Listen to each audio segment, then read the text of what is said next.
부동산 폭등으로요, 전 국민이 고통을 겪고 있습니다. 그런데 이번에 선거에 지역구나 비례대표로 출마한 사람 중에요, 부동산 투기꾼들이 좀 있습니다. 자, 민주당의 지금 이 비례대표 위성 정당인 시민당의 양정숙 비례 당선자. 자, 이 사람은 그 변호사 출신으로요, 위안부 문제 이런 부분에서 관여해서 이번에 이 지금 비례대표가 된 걸로 보이는데요. 이 사람이 지금 부동산 실명제를 위반하고 명의 신탁 의혹까지 등장했습니다. 이거는 투기꾼이라는 이야기죠. 그래서 더불어시민당 내부에서 비례대표 후보자 자격을 박탈해야 된다라는 이야기까지 나오고 있어요. 중앙선관위에 따르면 변호사 출신인 양정숙의 지금 재산이 92억이라는 겁니다. 4년 전에 낙선을 한 총선에서 신고액이 49억이었는데 4년 만에 43억이 늘었어요. 어떻게 이렇게 될 수 있느냐는 겁니다. 자, 이 사람은 서울 대치동에 하나, 서초동에 2개 해서 아파트가 3개입니다. 서초동에 2개나 있어요. 송파에 이 복합 건물이 하나, 부천시 신곡동에 복합 건물 하나 등 총 5채의 부동산이 있는데, 이 중 일부 아파트와 건물의 매입 과정에서 동생의 명의를 갖다가 도용해서 세금을 탈루했다는 겁니다. 그러니까 본인이 다주택자니까 자기 이름을 감추고 동생의 이름으로 샀다는 거죠. 그래서 더불어시민당이 양 당선자의 재산 의혹과 관련해 총선 전에 검증팀을 꾸려서 내부 조사를 했는데, 이 과정에서 세금 탈루를 위한 명의 신탁이 이루어진 점은 심각한 범죄 행위가 될 수 있다. 비례대표 후보를 교체해야 된다라는 지금 결론까지 내렸다고 합니다. 그래서 문제를 인식했지만은 시간이 촉박해서 정리를 하지 못했는데 지금 자격 박탈 등을 이렇게 고민하고 있다.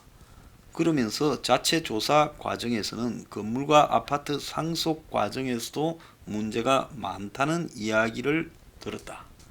자, 그런데 이 더불어시민당을 만들어 가지고 시민연합당인가 한다다가 또 깨져 가지고 그쪽에서 지분을 많이 요구한다고 또 급히 더불어시민당을 만들면서 후보 등록 마감 직전에 추가 공모를 받는 등 졸속 쇼를 하더니만 결국은 그 과정에서 지금 동생 명의 도용까지 나왔다, 이런 지금 이야기입니다. 자, 이 양정숙을 더불어시민당은 제명하고 검찰에 고발한다는 겁니다. 좀 웃기지 않아요? 저거가 이런 정도의 의혹이 있으면요, 하지 말았어야지요. 그런데 누가 서둘러라 했습니까? 많은 시간 동안에 안 만든다, 위성정당 안 만든다 하다가 막판에 이제 만든다고 욕 안 먹으려고요, 급히 무슨 시민연합 정당을 만든다 하다가 그쪽에서 의석을 또 많이 달라 요구하니까 그걸 깨고 더불어시민당이라고 또 다른, 그냥 그야말로 이름밖에 없는 정당들을 끌어들여서 더불어시민당이라는 걸 만들지 않았습니까? 그래서 그 결과가 지금 이런 결과로 나타났다는 겁니다. 자, 그래서 온갖 지금 투기 정보가 여기 다 나왔다라는 거고요.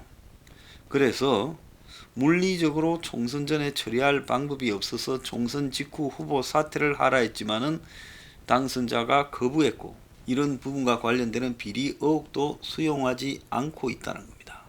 자, 그런데 이 사람은 후보 검증을 할 당시에 재산 증가와 관련해서 소명을 했다고 합니다.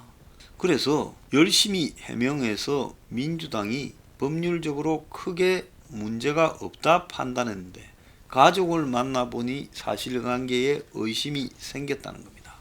그런데 조사를 해보니까 이 사람이 주택뿐 아니라 상가 등의 거래와 관련해서도 여러 건의 문제가 나타났다는 겁니다. 제명이 이루어진다 하더라도 당선인 신분은 유지되기 때문에 본인이 사퇴하지 않는 한은 법적으로 다퉈야 돼요. 제명하면요, 이 사람이 이제 무소속이나 딴 당으로 가서 할 수 있어요.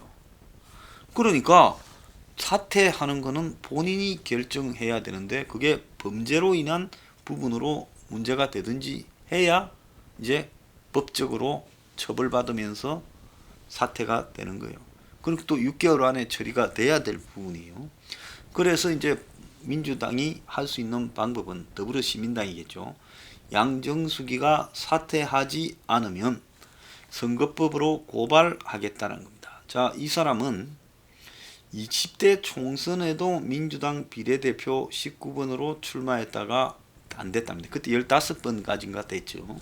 자, 그런데 이 사람은 국가인권위원회 비상임위원, 여성변호사의 부회장, 변호사협회 인권위원 등을 했는데요. 어떻게 그러면 이런 사람이 문제가 있다고 하루 이틀 된 게 아닌데 계속 민주당의 비례대표 후보가 될 수 있었느냐. 자, 이 사람은 정치 입문 전에 일본군 위안부 이슈 전문 변호사로서 일본 강제징용 피해자 소송을 맡아왔다는 거예요. 그러니까 만일 위안부 문제라면 아주 환장을 하는 민주당에서 지금 이 양정숙을 물은 거죠. 그래서 양정숙은 일본 강제징용 피해자 소송 및 일본 피해자 인권 특위를 맡아 한일 변호사협회 공동선언문을 이끌어냈고 한센병 환자 소송을 맡아 일본 정부로부터 1인당 1억가량을 배상을 받아낸 화제의 주인공이다라고 지금 이야기를 했습니다. 국가인권위원회가 올 1월 달에 비상임 인권위원으로 양정숙을 임명했어요. 그러니까 문정권 들어서 잘 나간 사람입니다. 그러니까 한 신문의 인터뷰에 보면요. 위안부 전문가 양정숙 변호사 일제 피해자 회복 정부가 주도해야 된다 이렇게 인터뷰한 것도 나오고 있어요. 자, 그래서 이 사람이 정치를 하고 싶었는지 인터뷰를 많이 했습니다. 그래서 작년 4월 18일에는 서울 프레스센터에서 열린 위안부 해법을 모색하는 세미나에 토론자로 참석을 해서 일본 정부가 위안부 문제를 자신들의 범죄로 인정하게 만들려면 피해자들이 강제로 모집됐다는 점을 밝힐 수 있는 자료를 지속적으로 발굴해야 한다. 국제적 연대를 해야 된다 하면서 마치 인권 변호사인 양 이렇게 위장되어 왔다는 겁니다. 자, 그런데 이 국회의원 중에 다주택자가 굉장히 많습니다. 지역구에 출마한 559명의 이 후보들 중에 총선 주거권 연대라는 단체가 전수조사한 결과 주택, 오피스텔, 복합 건물 등을 3채 이상 소유한 사람이 총 38명인데 미래통합당 24명, 더불어민주당 13명, 정의당 1명이었다는 겁니다. 자, 그래서 비례대표 출마자 가운데는 7명이 3채 이상 보유했는데 더불어시민당 3명, 미래한국당 2명, 국민의당 1명, 열린민주당 1명이었다는 겁니다. 자, 오늘 아침에 신문에 보면 7억 이상 아파트에 2억 대출을 받아서 지금 이렇게 집을 산 사람들이 3년 사이 서울에서 집값이 21% 올라 지금 거의 2억 대출금을 다 뽑았다는 겁니다. 7억 이상짜리 아파트를 산 사람은요. 2억 이하의 집은 9%만 상승했다는 거죠.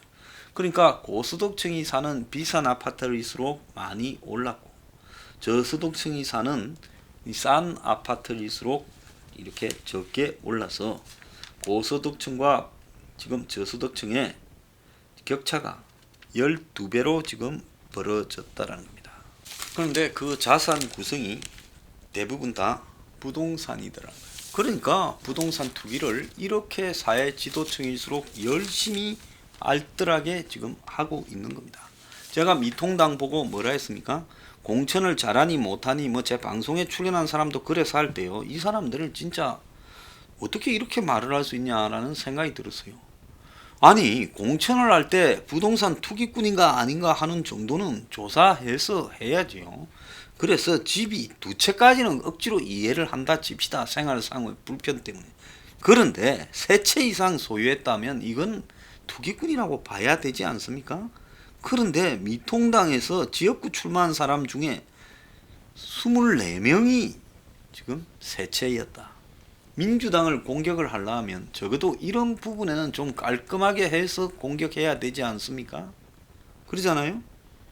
그리고 이 민주당이나 더불어시민당, 열린민주당 이 패거리가 깨끗한 척 하지만 이 패거리에도 지금 양정숙 같이 한번 보세요. 할 짓 다 하고 투기하고 오죽하면 동생이 당에다가 찔렀겠어요. 그런데 그건 동생하고 재산 시비 벌어졌다라는 걸 의미하지 않겠습니까? 안 그러면 동생 보고 그냥 좀 못 사는 동생한테 명의 이용해서 지만 돈 벌어 먹었으니 앙심으로 이렇게 말하지 않았겠어요? 서울에 있는 부동산을 산 사람한테 물어보니까 투자 가치 때문에 샀다고 다 이야기를 하고 대부분 만족스러운 결과를 얻었다고 합니다. 그래서 정말 돈이 없어가 조그마한 뭐 오피스텔 이런 걸 산 사람은 돈이 안 됐지만 비싼 아파트를 샀으면 살수록 더 큰 돈을 벌었다고 지금 명백하게 조선일보에 지금 2억 대출금 거의 뽑았네. 비싼 집 살수록 이득 컸다라고 이런 보도가 딱 나온 겁니다. 그래서 가구별 소득별로 1년 새 자산과 부채가 얼마나 늘었는가 하고 보니까 하위 20%는 자산이 1년 사이에 225만원 늘어나는 동안에 빚이 972만원 늘어나서 자산은 2.4%, 부채 상승률은 36.4%예요. 그런데 소득이 높아질수록 부채보다 자산이 늘어 소득 4구간, 아까 1구간이라는 것은 월소득 189만원 이하고 4구간은 월소득 566만원 이상은 빚이 768만원 늘었지만은 자산은 3,736만원이 늘었다는 거예요. 총 자산이 얼마냐 하니 1구간이 9,592만원, 5구간이 8억 8,294만원으로 상위 20%가 하위 20%의 9.2배, 그러니까 10배쯤 됐다는 겁니다. 자산 구성 면면을 보면 부동산이 크게 갈랐는데 총 자산 중 부동산이 소득이 높을수록 규모가 컸고 2019년 대비 자산가치 상승폭도 컸다고 합니다. 2019년 기준소득 1구간과 2구간 모두 2018년 대비 부동산 자산 변화가 거의 없었는데 중간소득 계층인 3구간부터는 2018년 대비 부동산 자산이 크게 늘었다는 거예요. 3구간은 1,557만원이 증가한 2억 8,162만원, 4구간은 2,818만원이 증가한 4억 848만원, 5구간은 3,126만원이 증가한 6억 9,433만원으로 소득이 높을수록 부동산 자산 가치가 크게 상승했다. 그러니까 하위 1구간, 제일 밑이 1, 제일 위가 오면 3구간부터 위로 갈수록 가지고 있는 부동산의 자산 가치가 크게 늘어났다는 겁니다.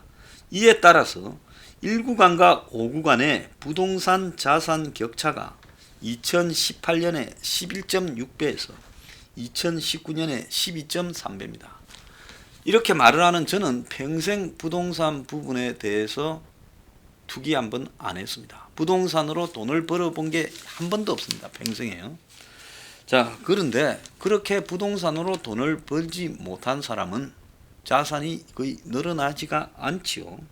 한 사회가 건강해지려면요, 이 부동산으로 돈을 버는 이런 사람이 없어져야 됩니다. 그런데 명색이 국민을 대표하는 일꾼이 되겠다라는 자들이 부동산 투기꾼이면 이거 어떻게 하겠습니까? 그런 투기꾼들을 공천한 정당요, 다 알면서도 공천했다? 저는 미통당 보고 적어도 미통당만큼은 새로 변화하는 의미에서 부동산 투기꾼 의장 전입, 차명 이런 거 다 기준에서 걸러라고 했습니다. 그런데 전혀 그런데 관심도 가지지 않았습니다. 자, 그런 자들이 국회로 들어가서 어떻게 할지는 뻔한 겁니다.